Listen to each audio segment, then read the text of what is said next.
নাটকটির নাম সমুদ্র বিলাস প্রাইভেট লিমিটেড, রচয়িতা হুমায়ুন আহমেদ। ছোটবেলায় দেখা এই নাটকটি এখনো আমার প্রিয় নাটকগুলোর তালিকায় একদম শীর্ষে থাকবে। কি ছিল না এই নাটকে! যেমন দুর্দান্ত স্টারকাস্ট, তেমনি দুর্দান্ত তাদের অ্যাক্টিং, আর টিপিক্যাল হুমায়ুন আহমেদের কমেডি স্ক্রিপ্ট তো ছিলই। সেই নাটকের মতোই আজ আমি আমার পুকি আর পোকাকে নিয়ে সমুদ্র বিলাসে বেরিয়ে পড়লাম। প্রাইভেটলি এই সমুদ্র বিলাসে কি কি ঘটলো তা নিয়ে রয়েছে আমার আজকের ব্লগ। চলুন শুরু করা যাক।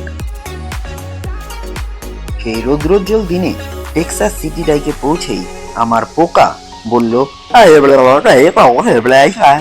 তা শুনে আমার পুকি তা ট্রান্সলেট করে বলল ও নিজে নিজে একটু ঘুরে দেখতে চায়।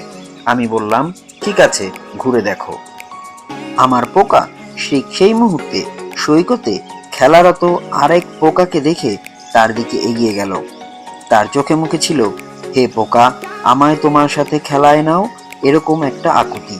কিন্তু সেই পোকা I don't give a dam বলে তাকে বিতাড়িত করলো। ফরেনার এই পিচ্চির কাছে প্রত্যাখ্যাত হয়ে আমরা সমুদ্র দেখার দিকে নজর দিলাম এবং সেই জায়গা ত্যাগ করলাম। এদিকে আমার পোকা কিন্তু হাল ছাড়বার পাত্র মোটেই নয়। এক পোকার কাছে প্রত্যাখ্যাত হয়ে আরেক পোকার দিকে সজোরে দৌড়ে যাচ্ছিলেন তিনি। তখনই আমার পুকি তাকে বোঝাতে শুরু করলেন, বাবা, সকল পোকা তোমার পুকি নয়। আমার পুকি এরকম দার্শনিক কথা শুনে একটা কুকুরও ঘেউ ঘেউ ভুলে কিছুক্ষণ এদিক ওদিক ইতিউতি চাইতে লাগলো। এদিকে আমার পুকি পোকাকে পানির সাথে পরিচয় করিয়ে দিতে পানির কাছাকাছি নিয়ে যেতেই আমার পোকা বলল, ধুত তোর পানির মায়ের বাপ, আমি এখন পাথর কুড়াবো। নিবিষ্টভাবে পাথর কুড়ানো দেখে আমি বুঝতে পারলাম আমার পোকা যেন তেন পোকা নয়। এ ডাক্তার কিংবা ইঞ্জিনিয়ার কিংবা পাইলট নয়, এ বড় কারিগর হতে চলেছে, পাথর ভাঙার মজদুর হতে চলেছে। তানানি না রে না রে না না রো তারে না রে না।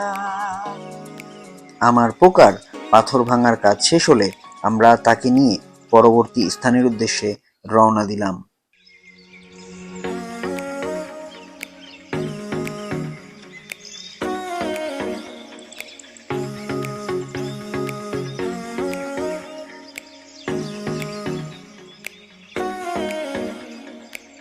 অদূরে দেখতে পেলাম ব্যাটম্যানকে ডাকার বিশাল সেই লাইট। তখন আমার পুকি আমার মাথায় চাটি দিয়ে বলল, এটা লাইট নয়, এটা আবর্জনা ফেলার ডাস্টবিন। কিছুটা এগোতেই স্কুইড গেমের এক কন্টেস্ট্যান্টকে রাস্তা পার হতে দেখলাম। আরো কিছুটা এগোতেই আমার পোকা বলল, তা শুনে আমার পুকি বলল, ও সম্ভবত একটি জলপুরি দেখতে পেয়েছে। জলপুরি কোথায় দেখতে পেয়েছে তা খুঁজতেই আমি একটি জল হস্তিকে পানি থেকে উঠে আসতে দেখলাম। আনমনে এদিক ওদিক চাইতেই হঠাৎ করে আমার মনে হলো আমি যেন কলাতলি বিচে চলে এসেছি। পরক্ষণেই বুঝতে পারলাম, না, এটা টেক্সাস সিটি ডাইকি, এবং এর কারণ আমি একটি অপরূপ সুন্দর ছোট্ট প্রাণীকে দেখতে পেলাম। হ্যাঁ ভাই, আমি কুত্তাটার কথাটা বলছি। ভাই, কুত্তা নিচে নিচে। What's his name? Dobby? Oh, like a Harry Potter Dobby?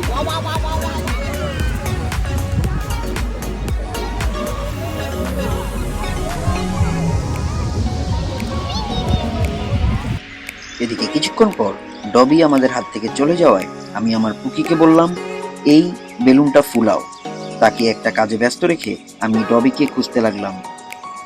এদিকে ডবি এবং ডবির সুন্দরী মালিক হারমিয়ন গ্রেঞ্জারকে এদিক ওদিক খুঁজতে গিয়ে আমি আবারও একবার পানি থেকে একটি জলহস্তিকে উঠে আসতে দেখলাম। জলহস্তি দেখে হতাশ হয়ে আরো একবার সামনে তাকাতেই দেখতে পেলাম একটি জলপরীকে, আর জলপরীকে দেখে আমি লোভ সামলাতে না পেরে পানির দিকে ধাবমান হলাম। আমি যখন পানি ভয় পাওয়া আমার পোকাকে উঠতে শেখাচ্ছিলাম, ঠিক তখনই দেখতে পেলাম ডবির মালিক ডবিকে পানিতে মাইকেল জ্যাকসনের মতো মুন ওয়াক শেখাচ্ছে।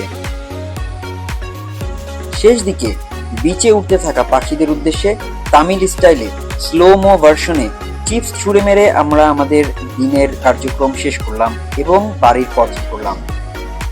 আমাদের সমুদ্র বিলাস হুমায়ুন আহমেদের সমুদ্র বিলাসের মতো আনন্দকর আর ফানি না হলেও আমরা সেটাকে যথেষ্ট আনন্দময় করার চেষ্টা করেছি। আমাদের গল্পেও ছিল ফান, আমাদের গল্পেও ছিল অ্যাকশন এবং রোমান্স। এভাবে আরও একবার সমুদ্র বিলাসে কখনো আসবো, তখন আবার আপনাদের সাথে দেখা হবে। সেই কামনায় আজকের মতো আমাদের ব্লগ এখানেই শেষ।